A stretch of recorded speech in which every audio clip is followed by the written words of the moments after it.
No primeiro dia, vimos os princípios gerais do concerto, vimos que Adão quebrou o concerto do Éden e foi expulso, e deveria ter morrido, mas Deus, única e exclusivamente por sua vontade, concedeu misericórdia, formando um contrato com Adão, chamado concerto eterno, onde havia o poder regenerador do Espírito Santo, onde havia perdão de pecados, uma oportunidade da nova chance, mas também não anulava as obrigações dele de obedecer à lei.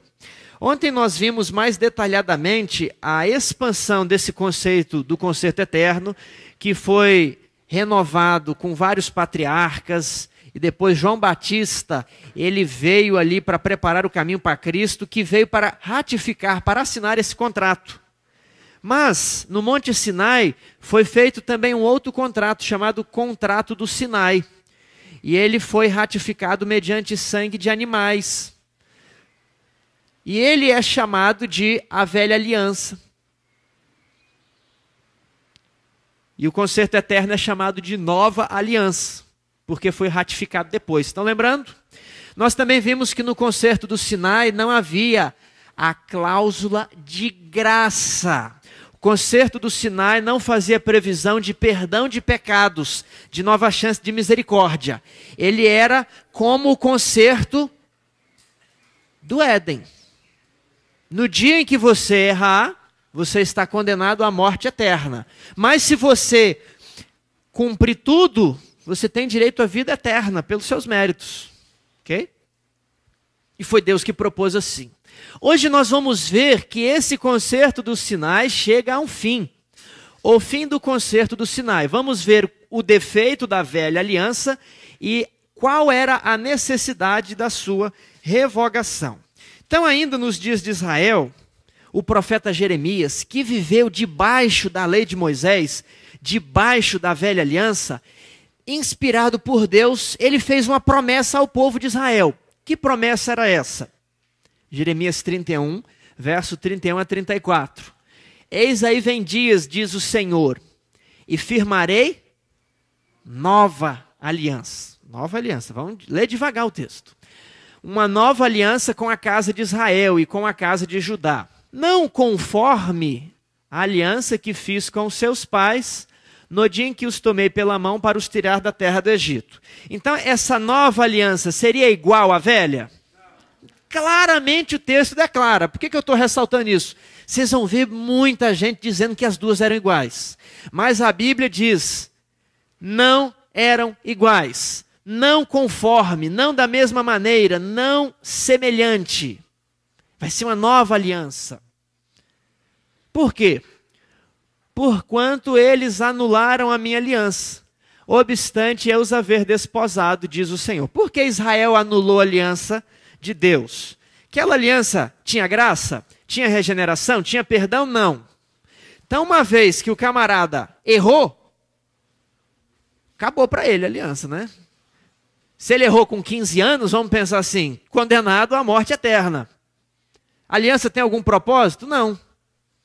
Então eles anularam a aliança porque todos pecaram. E a aliança não conseguia produzir efeitos para salvar ninguém. Eu vou trabalhar melhor isso daqui a pouco.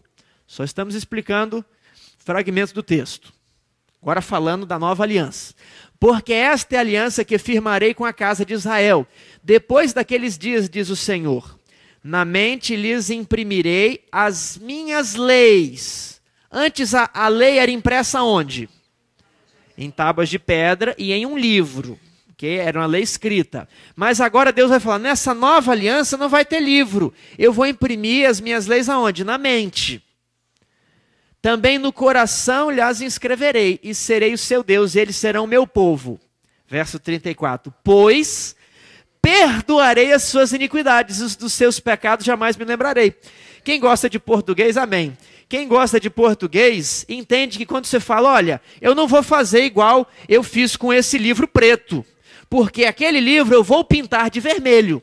Olha, se aquele eu vou pintar de vermelho, quer dizer que esse não era pintado de vermelho. Se na nova aliança, nela, eu vou perdoar, o que é que fica implícito? Que nessa não existia graça. A interpretação decorre claramente do texto bíblico. Vamos lá? Após o ministério o primeiro texto era de Jeremias, que viveu ali mais ou menos no ano 600 antes de Cristo. Agora nós vamos para Hebreus, que o autor viveu depois da morte de Cristo. Então, após o ministério e morte de Cristo, que leitura o autor de Hebreus faz da promessa de Jeremias? Esse autor ele faz uma releitura dessa promessa de Jeremias. Vamos dar uma olhada? Hebreus 8, 7 a 13.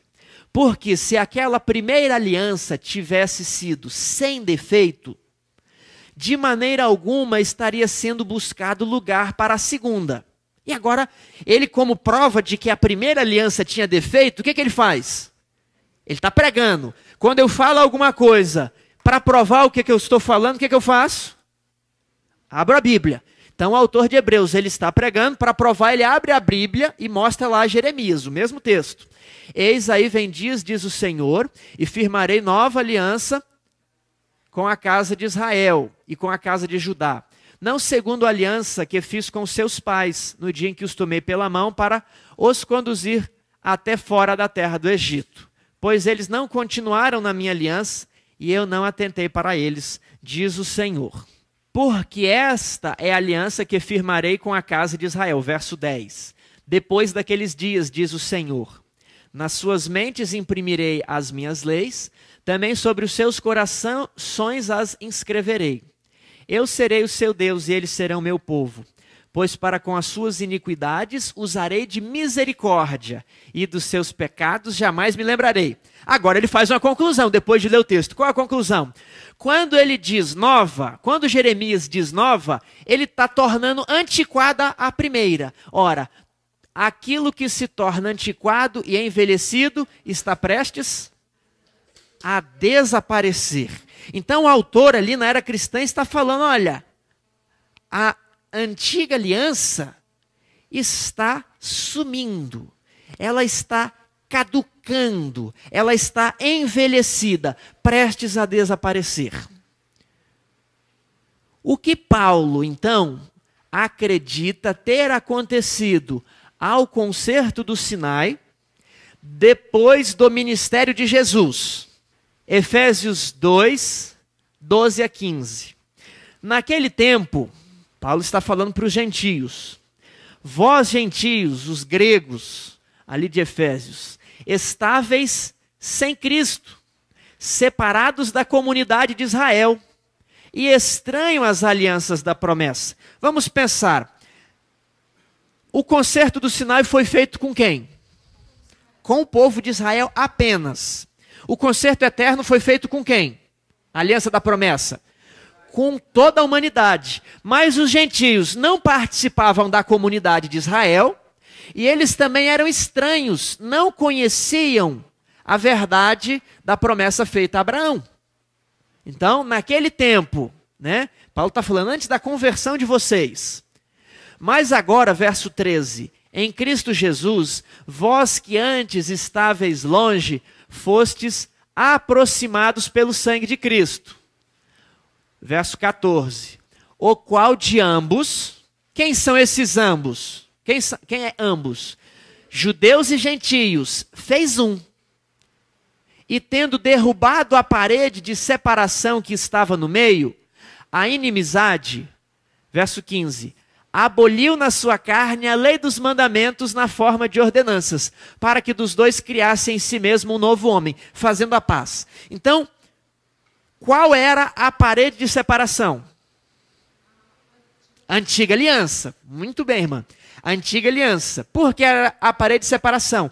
Porque ela fazia uma distinção. Esse povo tem uma aliança e os gentios devem estar debaixo da aliança de Abraão. Havia uma separação.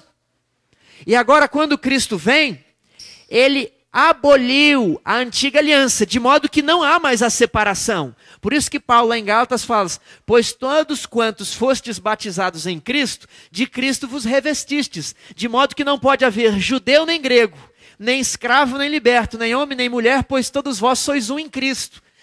Não há mais uma separação jurídica entre Israel e não israelita. Vamos ler aqui de novo o que Paulo entende. Quando Cristo veio, ele aboliu na sua carne, por meio da cruz, a lei dos mandamentos na forma de ordenanças, para que dos dois, judeus e gentios, criassem em si mesmo um novo homem, fazendo a paz. Ele acabou. Isso é estranho, porque está aqui a lei dos mandamentos. Aí eu já vou colocar uma objeção. Tiago, mas ali não está os 10 mandamentos. Ali está a lei dos mandamentos em forma de ordenanças. Então é a lei cerimonial que foi abolida. Eu quero que você seja bem sincero. Eu uma vez, antes de conhecer esse assunto, fui dar estudo bíblico na universidade. E era a Universidade Federal, eu tinha recém-chegado. E eu estava acostumado com outro público. E lá na Universidade Federal tinha uma amiga que fazia direito, testemunha de Jeová. Eu falei uma coisa para ela, pumba, não falei, não, eu te mandar um e-mail aqui. Mandei um e-mail, aí ela me voltou, pá, com esses textos, eu falei, não, eu vou responder. Nascido na igreja, nunca questionando essas explicações, porque quando você não vê o lado contrário, você não vê necessidade de questionar. E ela colocou, e eu tentei argumentar daqui, tentei argumentar dali, mas ela me destruiu. No final, eu fiz uma explicação, mas eu mesmo não acreditava na minha explicação, sabe? Eu pensei assim, eu vou fazer a explicação, mas depois eu tenho que estudar mais, que eu estava desconfortável dizer que é lei cerimonial. Aí ela falou, olha, não tem nada a ver aqui, você quis tentar colocar, mas... Caramba, depois conheci esse assunto. Aboliu na sua carne a lei dos mandamentos em forma de ordenanças. O que significa ordenanças? Será que é cerimonial? Em nenhum lugar da Bíblia, ordenanças está ligado a ritual, sacrifício ou lei cerimonial. Vamos ver as ocorrências de ordenanças na Bíblia? A palavra original em grego é dogmasin. Ela aparece em outros 4 lugares além de Efésios 2,15. Primeira ocorrência, Colossenses 2,14. Tendo cancelado o escrito de dívida que era contra nós e que constava de ordenanças. É o mesmo texto praticamente de Efésios. Então ele não nos ajuda a elucidar, ele está falando a mesma coisa, né? Então eu tenho que ver as outras ocorrências. Eu tenho mais 3 ocorrências. Vamos ver as outras ocorrências? Lucas 2,1. Naqueles dias foi publicado um decreto, dogmasim, de César Augusto convocando toda a população para o quê? Se recensear, e Jesus e José e Maria vão lá para Belém. Então, César publicou uma ordenança, um sacrifício? Não, ele publicou um decreto. Segundo caso, Atos 16,4. Ao passar pelas cidades, entregavam aos irmãos para que observassem as decisões tomadas pelos apóstolos e presbíteros de Jerusalém. Decisões, dogmasim, ordenanças. Isso aqui era a decisão da comissão da igreja na época. É chamado de ordenança porque é uma ordem, é um decreto. O último caso, Atos 17,7. Aos quais Jason hospedou. Todos estes procedem contra os decretos, ordenanças de César, afirmando ser Jesus outro rei. O que eu quero dizer, irmão? Não dá, de maneira alguma agora, nem pedagógica, utilizar Efésios 2,15 e explicar que aquilo lá, em forma de ordenanças, é lei cerimonial, porque o argumento é falso mesmo. Não existe, na crítica textual, nenhuma variante textual entre os diversos manuscritos para esse texto, que altere essa palavra. Então, a King James vem do textos receptus. E essa aqui vai vir de outros manuscritos. E outras Bíblias vêm, não de outros manuscritos, mas de um apanhado geral, códigos sinaíticos, códices alexandrinos, códices vaticanos. Mas a palavra é a mesma no grego, quer seja para King James, quer seja essa, dogmasim. Okay? E aí é uma opção do tradutor colocar no seu próprio idioma a palavra que ele acha que melhor expressa a palavra em grego.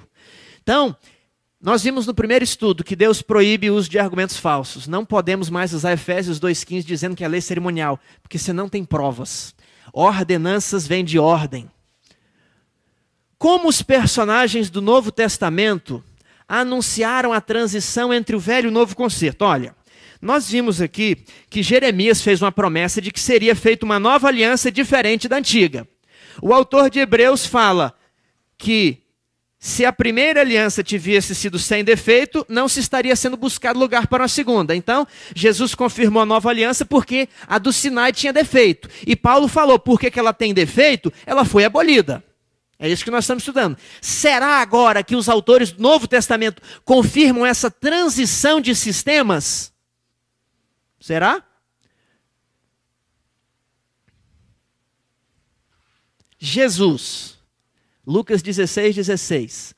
A lei e os profetas vigoraram até João. Desde esse tempo vem sendo anunciado o evangelho do reino de Deus. E todo homem se esforça por entrar nele. A última parte, ela tem bastante discussão teológica, não tem um ponto final. O se esforça por entrar nele. Mas eu não quero destacá-la. Eu quero destacar a seguinte. A lei e os profetas, olha a palavra, vigoraram até João. No Espírito de Profecia, Ellen White coloca assim. João é o profeta que une, é o elo entre as duas dispensações. A dispensação judaica, a economia judaica e a dispensação cristã, a economia cristã. João é o profeta. Então, quando chega ali em João, e João começa a falar que o Messias está vindo, a antiga aliança está quase no seu total cumprimento, e ela deveria deixar de existir. Jesus estava anunciando a transição entre dois sistemas. Estevão, Atos 6, 13 a 14. Apresentaram testemunhas falsas que depuseram. Este homem, Estevão, não cessa de falar contra o lugar santo e contra a lei.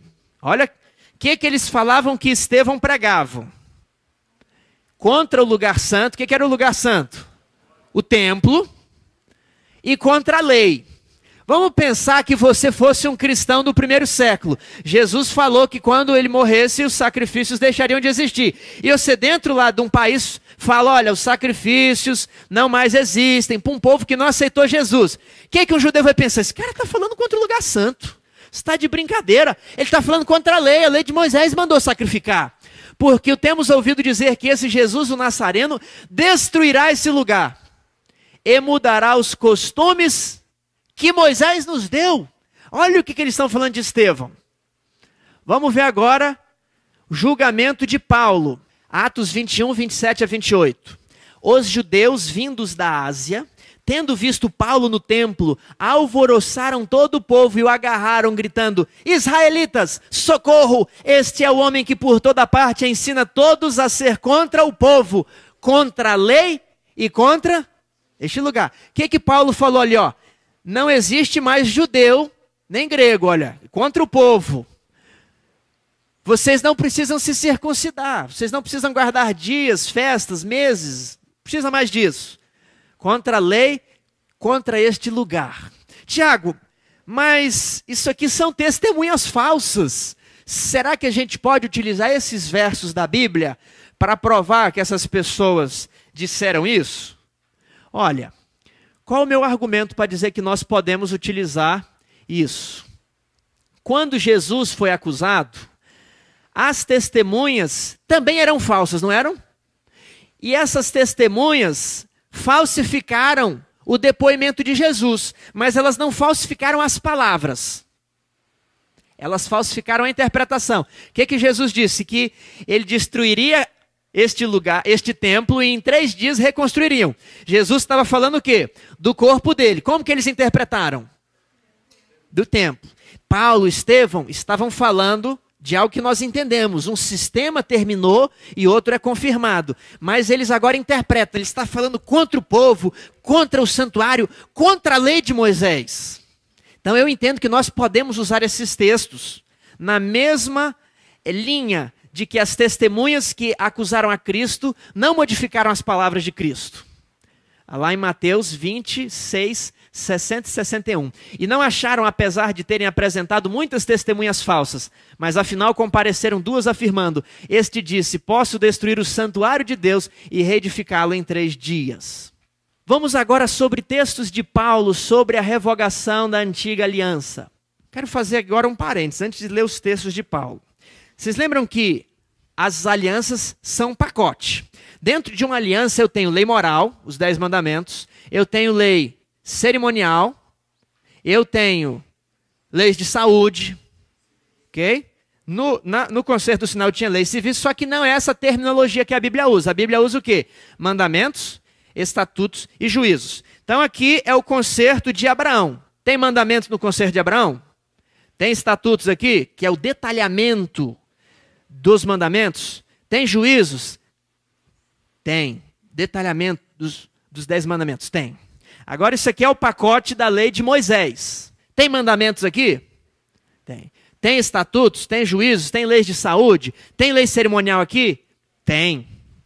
Então é o seguinte, se eu acabo com um desses pacotes, inclusive com os 10 mandamentos que estão nesse pacote, porque quando você joga a sacola fora, vai fora com tudo que está dentro. Eu fiquei sem 10 mandamentos? Eu quero que vocês captem, eu vou perguntar de novo. Eu tenho dois pacotes. Em cada um desses pacotes chamado alianças, eu tenho 10 mandamentos. Um desses pacotes pertence apenas a Israel e um desses pertence a toda a humanidade. Se eu pego o pacote de Israel e acabo com ele, eu fico sem 10 mandamentos?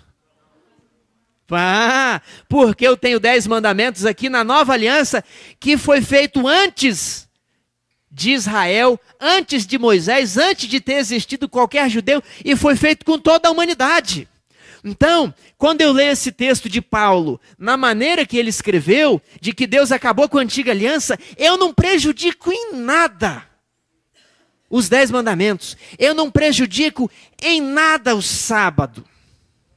Esse era um tema bem mais explorado na igreja adventista até o ano de 1952, quando houve as conferências bíblicas e o pastor Edward Heppenstall, na melhor das tentativas de fortalecer a argumentação para defender o sábado, entendeu que era tudo uma aliança só. Ok? Qual que era o objetivo dele? Era mal? Era, vou prejudicar? Não. Qual que era o objetivo dele? Defender o sábado. Querendo ou não, se a pessoa for com pouca leitura, ela vai demorar um pouquinho a entender 2 alianças, etc. Eu acho que essa argumentação é muito mais forte. 2 alianças. Agora, na tentativa dele falar que a lei dos 10 mandamentos não muda, e realmente não muda, na prática não tem diferença, na prática a diferença gritante mesmo é que acabou a lei cerimonial. Na prática essa é a diferença, e a lei civil, essa é a diferença na prática. Mas juridicamente essa não é a diferença, aí até a pessoa se abstrair, ele achou melhor dizer que tudo é uma aliança só, para tentar fortalecer o sábado. Mas vocês querem ver como é muito mais fácil diante de um evangélico que vai argumentar com o adventista, ele já sabe o que ele vai falar assim, Tiago, mas você guarda o sábado? Guardo. Por quê? Está nos 10 mandamentos. Paulo diz que Cristo o quê? Aboliu a lei. Sabe o que eu falo para ele? É verdade. Sabe o que ele faz para mim? Ele fica em choque. Ele não sabe o que fala para mim. Porque ele pensou que eu vou falar, não, a lei não foi abolida. Aí ele vai falar, foi. Eu falo, não foi. Ele fala, foi. Aqui os textos. E aí a briga sem fim. Ele chega, foi abolida. Ele perdeu o chão. O que ele vai falar? Mas, rapaz, você é adventista, defende a lei. Ele falou, não, a lei foi abolida. Paulo falou, está falado. Como é que você interpreta a Bíblia? Não é literal? Então, mas como é que você guarda o sábado? Meu amigo, a Bíblia tem 2 leis, 2 alianças. Você tira uma, sobra quantos? Uma, qual é o mistério? Acabou. Acabou a conversa. Não tem mais argumentação. Agora, querem ver a argumentação diferente? O evangélico chega para o adventista e fala assim, por que você guarda a lei? Não, porque Cristo aboliu a lei cerimonial, mas fica os 10 mandamentos.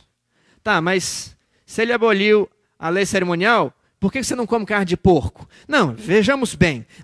Na verdade, as leis de saúde, elas são eternas, né? Porque elas fazem bem para a saúde, e por isso que eu não como carne de porco. Não é uma questão ali moral, cerimonial. Aí ele fala, olha, eu ouvi dizer que a circuncisão faz muito bem para a saúde do colo do útero da sua esposa.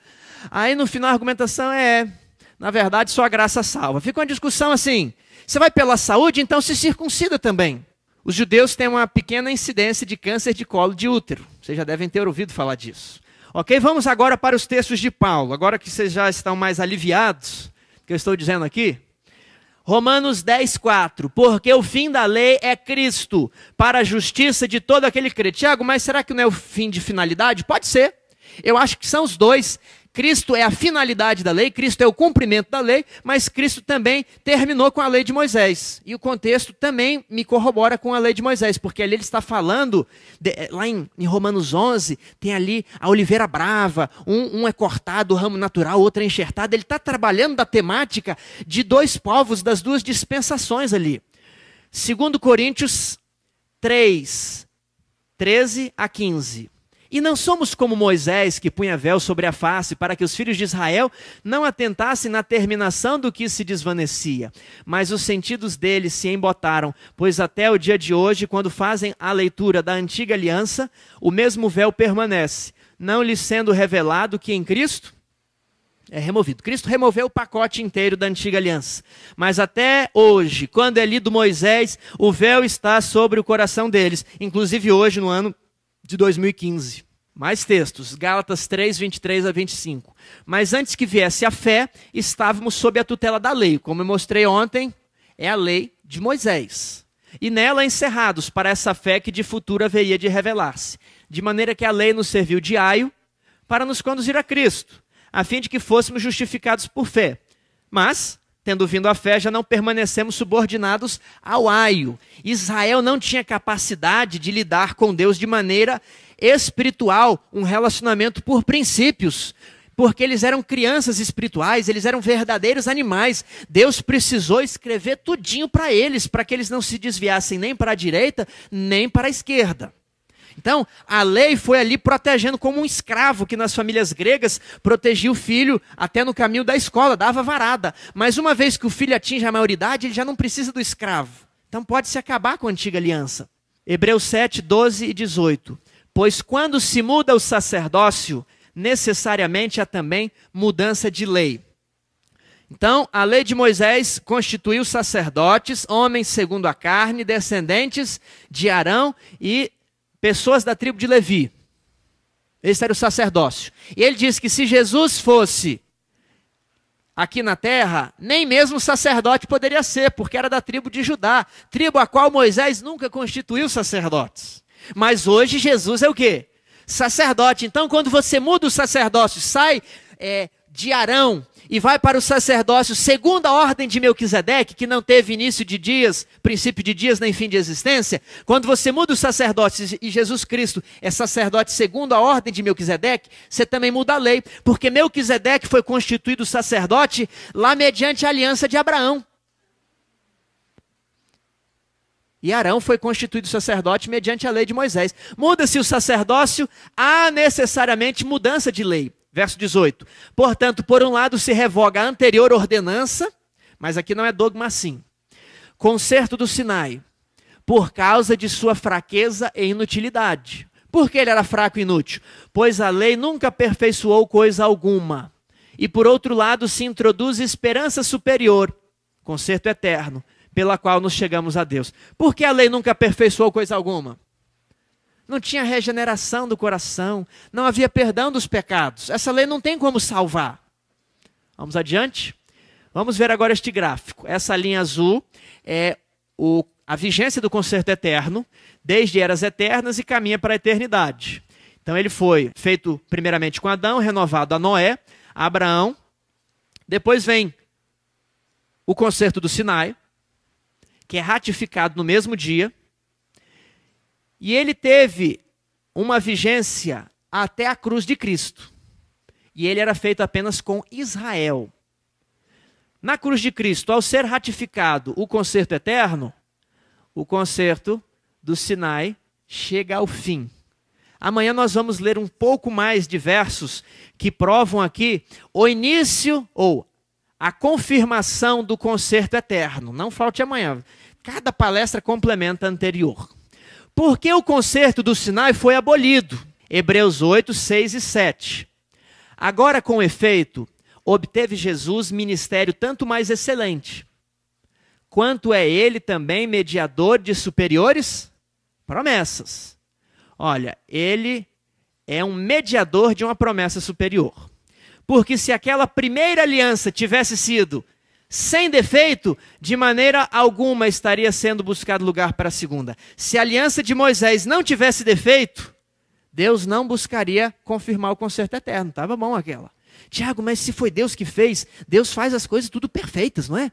Por que a aliança de Moisés tinha defeito? Vamos ver. Jeremias 31, 31 a 34. Eis aí vem dias, diz o Senhor, e firmarei nova aliança com a casa de Israel e com a casa de Judá, não conforme a aliança que fiz com seus pais. Vou pular aqui para o verso 33. Qual era o defeito? Não era inscrito a lei na mente nem no coração, e não havia perdão de pecados. Esse era o defeito da lei de Moisés. O defeito estava na lei? O defeito estava no povo que precisava de misericórdia, a qual Deus não é obrigado a conceder, e o homem não tem poder para exigir. O defeito estava no homem que não conseguiu obedecer à lei de Deus. Vamos adiante? A ausência de segunda chance. Agora, eu falei que não tinha segunda chance, vamos provar isso na Bíblia. Atos 13, 39. E por meio dele, Jesus Cristo, todo o que crê é justificado das coisas das quais vós, israelitas, não pudeste ser justificados pela lei? Olha lá, está claro isso. Esse é o primeiro defeito, a ausência de segunda chance. Somente pelo conserto eterno, a justificação dos pecados que eles não conseguiram ser justificados pela lei de Moisés. Quero fazer um parênteses. Muita gente, ao explicar isso, diz que os israelitas não alcançaram a justiça, porque eles queriam praticar uma lei e obter o perdão por meio da lei, ou interpretaram mal a lei de Deus, né? Que a gente fala, eles criaram tantos mandamentos sobre o sábado, e eles eram legalistas. Por quê? Porque eles queriam praticar a lei. Eu te pergunto, nós não pegamos que tem que praticar a lei hoje? Qual que é o problema de praticar a lei hoje? Vamos pensar que o crente, ele se esforça ao máximo, ele pratica toda a lei. Aí Jesus, no juízo, né, chega a pessoa lá perante o trono e fala assim, não, você não vai para o céu, por quê? Você não batia no peito e falava você é um maldito pecador, etc. Mas ele teve uma vida sincera, ele fez tudo por amor, na prática ele viveu. Então, eu não concordo que a explicação é que no concerto do Sinai eles deturparam, não entenderam. Não, o problema estava no concerto mesmo, não tinha perdão, não tinha como, podia fazer o que fosse. Não tinha como ser justificado pela lei de Moisés. Era uma questão contratual. Mas eu acho, irmãos, que nós somos pecadores, né? Que temos que confessar a Jesus Cristo, é o único meio de alcançar a justiça. Sexta-feira é uma palestra específica sobre justificação, aplicando estes conceitos. Você é salvo pela fé, mas você é julgado pelo quê? Pelas obras. Se você tem obras, com certeza você tem o quê? Fé. Entendeu? Então, no final, a questão vai ser resumida na prática. O problema é a gente que professou fé e não manifestou obras, nunca teve fé. Se você tem obra, você tem fé, não tem como separar. Hebreus 9,15.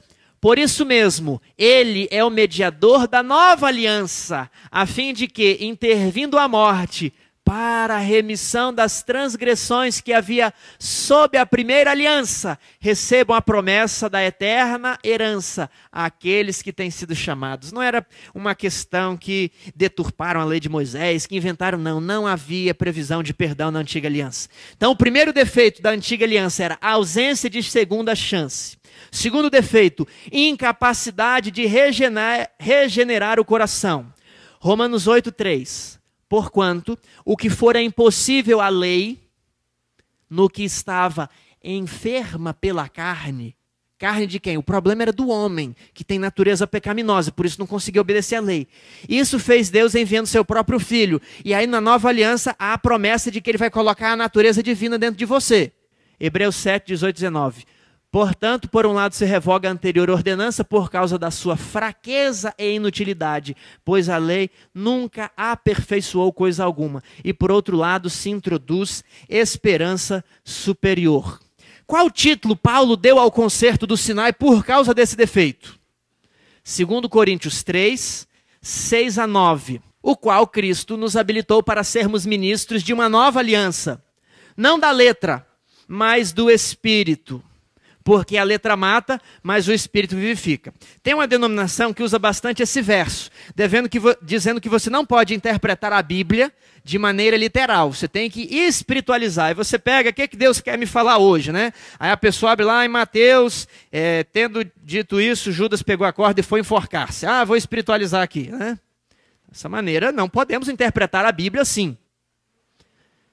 O que quer dizer então? A letra mata e o espírito vivifica. Onde é escrito a lei de Moisés? No papel por uma letra. E onde é escrito a nova aliança? No coração pelo Espírito Santo. Então, a letra de Moisés, ela mata. Todo mundo pecou. Por isso todo mundo vai morrer mediante a lei de Moisés. Mas o Espírito vivifica. O ministério da morte, isso aqui é um título para a antiga aliança, condenou todo mundo, todos os israelitas, com exceção de Jesus, que também estava sob a antiga aliança. Todos foram condenados à morte eterna por essa aliança. Todos pecaram. E se o ministério da morte, a antiga aliança, gravado com letras de pedra, se revestiu de glória, como não será de maior glória o ministério do Espírito, nova aliança? Porque se o ministério da condenação, antiga aliança, foi glória, em muito maior proporção será glorioso o ministério da justiça, nova aliança, capaz de justificar o crente. Agora eu sei que tem uma dúvida na mente de vocês. Tiago, quer dizer que então as pessoas não tinham como se salvar naquela época? Eu sei que vocês estão pensando nisso. Olha lá. Então quer dizer que as pessoas que viveram debaixo da lei do sinal não serão salvas? Todas elas se perderão por falta de graça? Irmãos, tem gente que fala que os dispensacionalistas, no Antigo Testamento, havia a salvação pelas obras, no Novo Testamento a salvação pela graça. Isso é tudo errado. A salvação sempre foi pela graça, desde Adão até o fim dos tempos. Sempre vai ser pela graça. No Antigo Testamento, não é que o problema era a salvação pelas obras, era que não havia salvação. Essa previsão no concerto do Sinai. No Antigo Testamento também tinha concerto eterno. Então quer dizer que as pessoas vão se perder? Não. Sem graça não há salvação. Logo, o concerto do Sinai não poderia salvar. Não estamos lidando com um sistema que salva pela graça e outro que salva pelas obras. Não. A Bíblia fala de um sistema que salva e de um sistema que não salva. O que salva é o concerto eterno, o que não salva é o concerto do Sinai. 2. Ainda que estivessem atrelados ao concerto do Sinai, os israelitas também faziam parte do concerto eterno. Vocês concordam com isso? Eles não eram humanidade? Então, nós estamos sob uma aliança, ok? Eles estavam sobre quantas? 2. A de Moisés e a aliança eterna. Tiago, onde está isso na Bíblia? Vamos lá. Romanos 9, 4 a 25. Temos que abrir aqui. Romanos 9, 4 a 25. São israelitas, pertencem-lhes a adoção e também a glória, as alianças, pertencem-lhe as alianças, no plural é mais de uma, ok? Logo eles estavam sujeitos às duas alianças. 3. Quando os israelitas pecavam, mesmo que levassem o cordeiro ao santuário e procedessem segundo a lei de Moisés, não recebiam o perdão via aquele sacrifício, ou mediante o sistema do santuário terrestre. Uma pessoa me falou ontem, Tiago, mas quando foi ratificado o concerto do Sinai, não foi derramado sangue? Não fazia-se aqueles sacrifícios que a gente ensina, que o israelita ia lá, confessava o seu pecado em cima do cordeirinho? Era, irmãos, mas numa palavra bem popular, era de mentirinha. Aquilo ali não valia nada. Matar um cordeiro não justifica ninguém. O único sangue que tem poder é o sangue de Deus. Aquilo ali era um tipo apontando para Deus. Onde que está a prova disso na Bíblia? Hebreus 10, verso 4. Vamos lá? Porque é impossível que o sangue de touros e de bodes faça o quê? Remova pecados. É impossível. E não tinha graça? Não tinha. Aquilo ali era para ensinar, era função pedagógica. Sangue que remove pecados é o sangue de Jesus. Ponto 4. Certamente o santuário era um ponto de conexão entre o quê? As duas alianças. Para a gente entender o santuário do céu, até hoje a gente estuda o santuário do deserto. Então, ao levar a sua oferta ao santuário terrestre, a mente do ofertante deveria ser transportada para o santuário celestial, onde Jesus é o sacerdote. Ele não sabia como, mas ele sabia que alguém deveria morrer por preço que ele não poderia pagar, ou ele mesmo morrer. mas ele sabia que deveria haver a morte de alguém para ele ficar inocente. O pecador, então, ali quando levava a sua oferta, deveria apelar para a aliança eterna e não para a aliança do Sinai. Tem um texto para você acompanhar, é grande. Depois vamos ver isso na prática. Vamos aqui, instruções para o povo apelar para a nova aliança. Vamos ver esse texto? Deuteronômio 4, e aí os versos saltados, 23, 27, 30, 31. Guardai-vos, não vos esqueçais da aliança do Senhor vosso Deus feita convosco. Aliança do Sinai, os israelitas. Então vocês não se esqueçam e façam algum ídolo. Semelhança de coisa que o Senhor vosso Deus proibiu. Verso 27. Se vocês fizerem idolatria, se vocês praticarem idolatria, o Senhor vos espalhará entre os povos e restareis poucos em número entre as gentes. E agora? Praticamos a idolatria? Quero perdão. E agora? Quando estiveres em angústia e todas estas coisas te sobrevierem nos últimos dias e te voltares para o Senhor teu Deus e lhe atentares a voz, então o Senhor teu Deus não te desamparará, porquanto é Deus misericordioso, não te destruirá e não te esquecerá da aliança que fez com Moisés. É isso que está aí? Não. Olha, se você transgredir a aliança de Moisés, Deus vai te condenar, porque tem a maldição da lei. Mas você pode apelar para qual aliança? Que ele fez com teus pais. Aliança eterna. Gente, isso aqui funciona como uma engrenagem cheia de óleo, assim, é facinho, sabe? Depois que você pega o jeito, não tem troca de palavras, esquemas teológicos. O sistema é bem claro na Bíblia. Tem vários outros textos. Tiago, e a igreja? Olha, tem aqui um livro muito tradicional que também esposa o mesmo entendimento. Estas promessas do novo concerto nada mais são que as bênçãos do Evangelho por meio de Cristo. São prometidas sob condição de arrependimento, confissão, fé e aceitação de Cristo, o mediador de um novo concerto, que significa salvação e obediência. Não havia no velho concerto providência para perdão, nem poder para obedecer. Verdade é que havia perdão durante a vigência do velho concerto, mas não por virtude deste. O perdão, tanto naquela época como agora, era obtido mediante as providências do novo concerto, cujos estatutos são mais antigos que o velho. Qual livro? Estudos Bíblicos, 7ª edição, Casa Publicadora Brasileira, 1998, página 278. Isso aqui, irmãos, esse tema é mais antigo que eu. Esse livro foi publicado e nem devia ter nascido a primeira edição. Então isso aqui não é algo que eu montei, eu aprendi com outras pessoas que estudaram.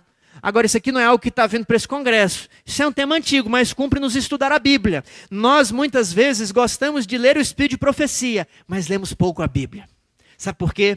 Porque a Bíblia é mais difícil, tem a linguagem arcaica. A Bíblia foi escrita há mais de 2000 anos atrás. Mas o Espírito de Profecia é em inglês, é facinho de consultar em inglês. Tirar uma dúvida no original hebraico, que dificuldade.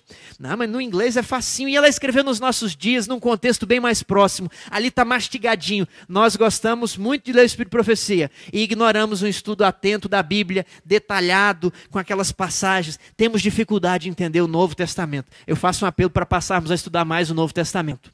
Vamos adiante. Eu falei que o crente deveria apelar para o concerto eterno quando levava uma oferta. Agora, será que era um exercício mental? Tudo estava dentro da cabeça? Não. Isso deveria ser exteriorizado por meio de práticas concretas. Quais eram essas práticas? Se você está debaixo do concerto do Sinai, pecou, entende que é condenado, não tem jeito para você, você está desesperado porque precisa de um Salvador, e você vai lá no altar, no santuário e roga: Senhor Jesus, Senhor Deus, na época, me salva. Você pede a misericórdia, seja misericordioso com o próximo. Não deveria ter a obrigação de ser. Você pode acertar tudo e ter a vida eterna por seus méritos. Mas como você não conseguiu que é a misericórdia, seja misericordioso com o próximo. O concerto do Sinai não exigia misericórdia. Vamos ver isso amanhã. Vamos ver os textos aqui? Tiago 2, 12 a 13. Falai de tal maneira e de tal maneira procedei, como aqueles que hão de ser julgados pela lei da liberdade. O novo concerto. Porque o juízo é sem misericórdia para com aquele que não usou de misericórdia. A misericórdia triunfa sobre o juízo. Próximo texto. Mateus 18, 32 a 35. Isso aqui é a parábola do homem que devia muitos talentos ao rei. E ele rogou, por favor, perdoa-me. Então seu senhor o perdoou. E ele saiu ali, né? Isso era no contexto que Pedro perguntou quantas vezes temos que pedir perdão. O rei então perdoa aquele servo e agora ele, encontrando seu conservo que lhe devia uma pequena quantia, passa a enfocar dizendo, paga-me tudo que deves. E agora os servos do rei, vendo aquela história, contaram para o rei. Verso 32, então o seu senhor chamando-lhe disse, servo malvado, perdoei-te aquela dívida toda porque me suplicaste. Não devias tu igualmente compadecer-te do teu conservo, como também eu me compadeci de ti? Eu te perdoei. Mas agora, verso 34, indignando-se o seu senhor, o entregou aos verdugos, até que lhe pagasse toda a dívida. O rei desperdoou, e assim também meu Pai Celeste vos fará, vos desperdoará, se vocês não aplicarem a misericórdia com seu irmão. Quer misericórdia do novo concerto? Israelita tinha que ser misericordioso com seu irmão. Terceiro texto. 1 Reis 20, 39 a 40. Isso aqui é a história de Acabe. Ao passar o rei gritou e disse, um profeta disfarçado, teu servo estava no meio da peleja, quando voltando-se-me um companheiro me trouxe um homem e me disse, vigia este homem, se vier a faltar a tua vida, responderá pela vida dele, ou pagarás um talento de prata. Verso 40. Estando o teu servo ocupado daqui e dali, ele se foi. Respondeu-lhe o rei de Israel, Acabe, esta é tua sentença, tu mesmo a pronunciaste. O problema era que Acabe tinha tido a ordem de matar um rei na guerra, e ele foi misericordioso com o rei. E agora, quando um homem lá conta uma história e pede misericórdia, Acabe fala, peraí, é justiça, meu amigo, você deu bobeira, o homem escapou, tua vida responderá pela dele. Tu mesmo a pronunciaste. 1 Reis 20, verso 42. Assim diz o Senhor, o profeta respondeu, porquanto soltaste da mão o homem que eu havia condenado, a tua vida, Acabe, será em lugar, a vida do rei será em lugar da sua vida, Acabe, e o teu povo em lugar do seu povo. Estão entendendo a questão de misericórdia e justiça? Vamos agora para o segundo ponto prático que o israelita devia fazer se quisesse as bênçãos do concerto eterno. Mateus 5, 27. Ouviste o que foi dito, não adulterarás. E ele podia ficar na letra, não adulterarás, é o que está escrito. Quer a bênção do novo concerto? Quer o perdão? Espiritualiza a lei, porque o novo concerto é uma lei espiritual. Quer andar sob ele? Quer a bênção dele? Ande sobre as regras dele. Eu, porém, vos digo, qualquer que olhar para uma mulher com intenção impura no coração, já adulterou com ela. Próximo texto. 1 Coríntios 9, 9 e 10. Porque na lei de Moisés está escrito, não atarás a boca ao boi que debulha. Está lá, quando o boi ia pisar o milho para separar o milho da espiga, não deveria deixar o boi ficar vendo a comida e não podendo comer. Aí Paulo conclui, acaso é de bois que Deus se preocupa? Ou é seguramente por nós que ele diz? Certo que é por nós que está escrito. Então o israelita poderia pegar os termos do concerto do Sinai que eram delimitados e enxergar princípios naqueles termos e apesar de não estar escrito, ele agir com aqueles princípios segundo a lei da misericórdia. Vamos em frente? Vamos entender o Novo Testamento agora, segundo todos esses textos que nós lemos? Vamos aplicar? Romanos 6, 14. Porque o pecado não terá domínio sobre vós. Vocês vão obter a vitória sobre o pecado. Por quê? Porque vocês não estão debaixo da lei de Moisés, onde não existe regeneração. Mas vocês estão debaixo da graça do concerto eterno. Por isso vocês vão conseguir a vitória sobre o pecado. O pecado não terá domínio sobre vós. Romanos 8, 1 e 2. Agora, pois, nenhuma condenação há para os que estão em Cristo Jesus. Porque a lei do Espírito, o novo concerto, te livrou da lei do pecado e da morte. Velho concerto. Terceiro exemplo, Romanos 7, 4 e 6. Assim, meus irmãos, também vós morrestes relativamente à lei, a antiga aliança, por meio do corpo de Cristo. Agora, porém, libertados da lei, qual a lei? Libertados da lei de Moisés, estamos mortos para aquilo que estávamos sujeitos. De modo que servimos em novidade de espírito, espiritualizando a lei. E não na caducidade da letra da antiga aliança. Irmãos, o grande problema da igreja apostólica era não conseguir compreender a transição de sistemas que eles estavam passando. Pedro não deveria comer com um gentio, ele havia aprendido aquilo a vida inteira. E Deus dá a visão, fala: Pedro, mata e come. Imagina Pedro: Senhor, eu vou comer lagarto, porco, cobra. Pedro mata e come, e Pedro se sentia mal. E Pedro foi se arrastando até a casa de Cornélio. Eram dois sistemas que estavam em transição. Eles tinham uma carga de judaísmo muito grande. Talvez hoje nós também estamos em transição. Mas nós precisamos procurar compreender todos os princípios da lei. Nós temos dois problemas. Há irmãos que se prendem na letra e querem viver da lista. Pastor, até onde pode? Aqui, então eu vou andar ali. E aí fica aquele adventismo. Não pode comer carne de porco, pode fazer isso no sábado, não pode, não pode. Você quer viver na letra, você não espiritualiza nada. E depois espera que Deus te trate conforme o Espírito, com misericórdia.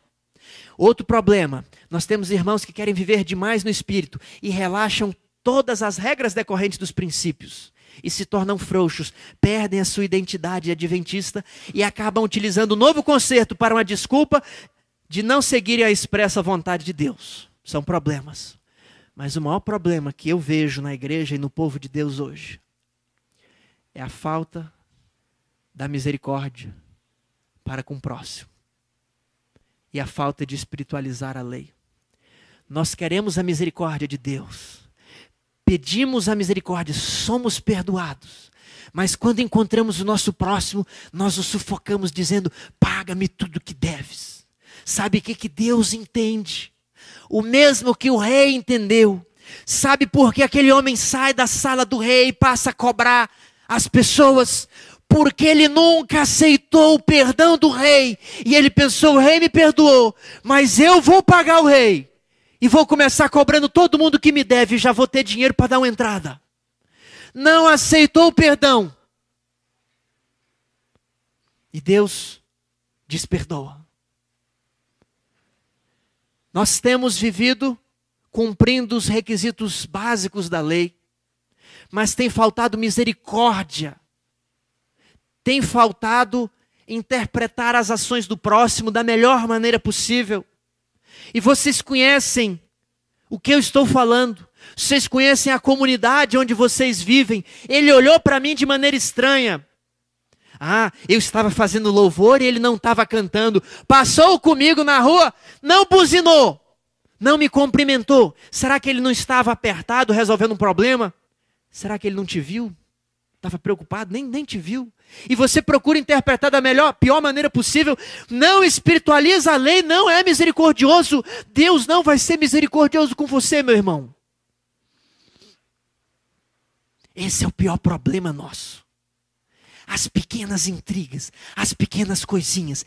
É impossível, irmãos, é injustificável que um povo que professa perfeição cristã, que um povo que professa ser o último mensageiro da verdade desse mundo, que professa uma norma alta, fica se pegando por coisa pequena e tenha problema com o irmão. É impossível entender isso.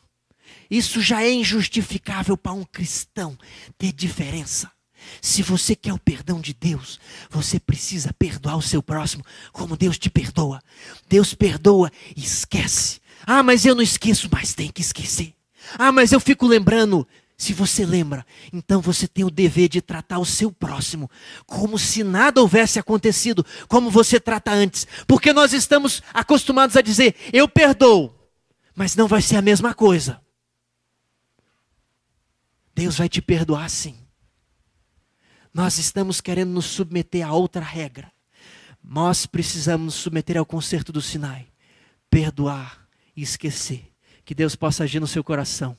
Que você possa perdoar como Deus perdoa. Amém. Pai nosso que está nos céus. O nosso coração, Senhor, é duro como o coração de Faraó, que viu as tuas maravilhas e prodígios no Egito, e que por horas diz: eu quero, e depois diz: não. E nós temos, Senhor, caminhado 10, 20, 30 anos assim. Eu quero me converter, mas quando o Senhor pede, nós dizemos não, não entrego, não quero, não perdoo. Senhor, o Senhor sabe quanta mágoa existe no coração de cada um de nós. E eu, em nome de Jesus, peço que o Senhor apague as nossas transgressões. Lave o nosso coração. Tire de nós toda a má suspeita e nos ajude a espiritualizar a Tua lei, ser misericordioso com o nosso próximo e receber a misericórdia divina, a vida eterna. Em nome de Jesus. Amém.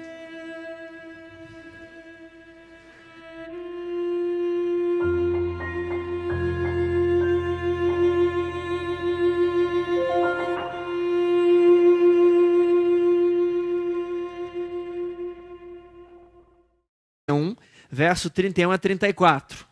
Eis aí vem dias, diz o Senhor, e firmarei nova aliança. Nova aliança, vamos ler devagar o texto. Uma nova aliança com a casa de Israel e com a casa de Judá. Não conforme a aliança que fiz com seus pais, no dia em que os tomei pela mão para os tirar da terra do Egito. Então, essa nova aliança seria igual à velha? Claramente o texto declara. Por que eu estou ressaltando isso? Vocês vão ver muita gente dizendo que as duas eram iguais. Mas a Bíblia diz, não eram iguais. Não conforme, não da mesma maneira, não semelhante. Vai ser uma nova aliança. Por quê? Porquanto eles anularam a minha aliança, obstante eu os haver desposado, diz o Senhor. Por que Israel anulou a aliança de Deus? Aquela aliança tinha graça? Tinha regeneração? Tinha perdão? Não. Então, uma vez que o camarada errou, acabou para ele a aliança, né? Se ele errou com 15 anos, vamos pensar assim, condenado à morte eterna. A aliança tem algum propósito? Não. Então, eles anularam a aliança porque todo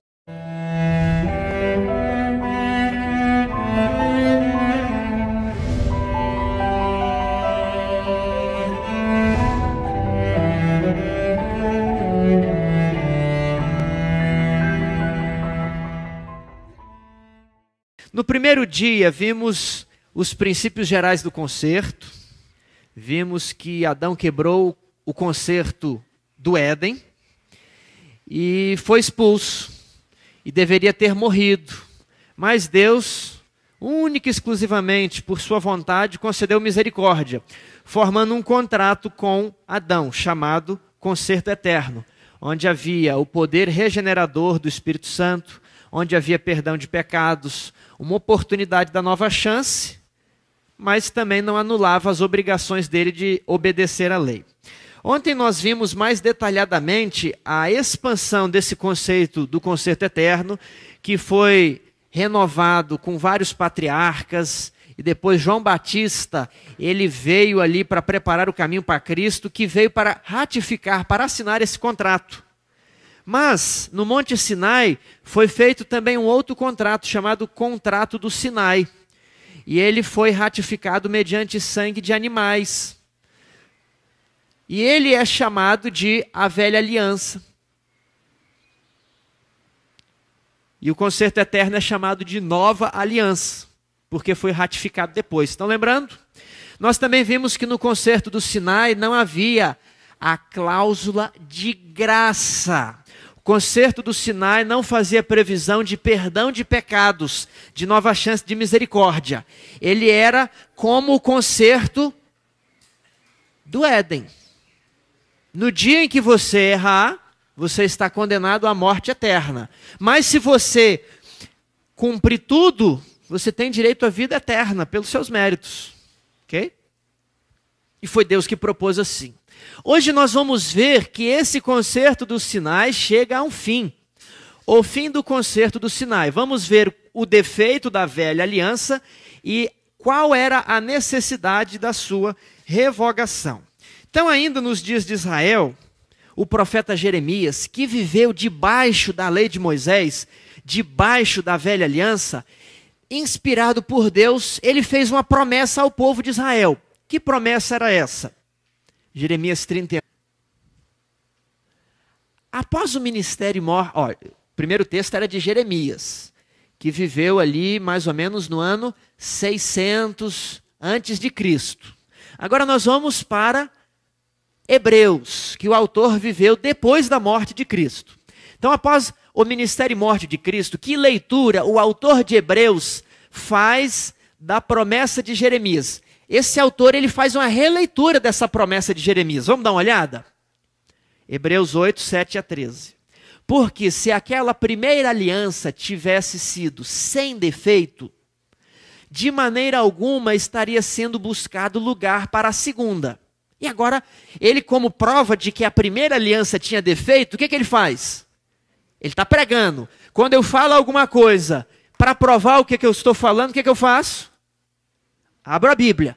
Então o autor de Hebreus, ele está pregando, para provar ele abre a Bíblia e mostra lá Jeremias, o mesmo texto. Eis aí vem dias, diz o Senhor, e firmarei nova aliança com a casa de Israel e com a casa de Judá. Não segundo a aliança que fiz com seus pais, no dia em que os tomei pela mão para os conduzir até fora da terra do Egito. Pois os pecaram. E a aliança não conseguia produzir efeitos para salvar ninguém. Eu vou trabalhar melhor isso daqui a pouco. Só estamos explicando fragmentos do texto. Agora falando da nova aliança. Porque esta é a aliança que firmarei com a casa de Israel. Depois daqueles dias, diz o Senhor, na mente lhes imprimirei as minhas leis. Antes a lei era impressa onde? Em tábuas de pedra e em um livro, que era uma lei escrita. Mas agora Deus vai falar, nessa nova aliança não vai ter livro. Eu vou imprimir as minhas leis aonde? Na mente. Também no coração lhes inscreverei, e serei o seu Deus, e eles serão o meu povo. Verso 34. Pois perdoarei as suas iniquidades, os dos seus pecados jamais me lembrarei. Quem gosta de português, amém. Quem gosta de português, entende que quando você fala, olha, eu não vou fazer igual eu fiz com esse livro preto, porque aquele livro eu vou pintar de vermelho. Olha, se aquele eu vou pintar de vermelho, quer dizer que esse não era pintado de vermelho. Se na nova aliança, nela, eu vou perdoar, o que fica implícito? Que nessa não existia graça. A interpretação decorre claramente do texto bíblico. Vamos lá?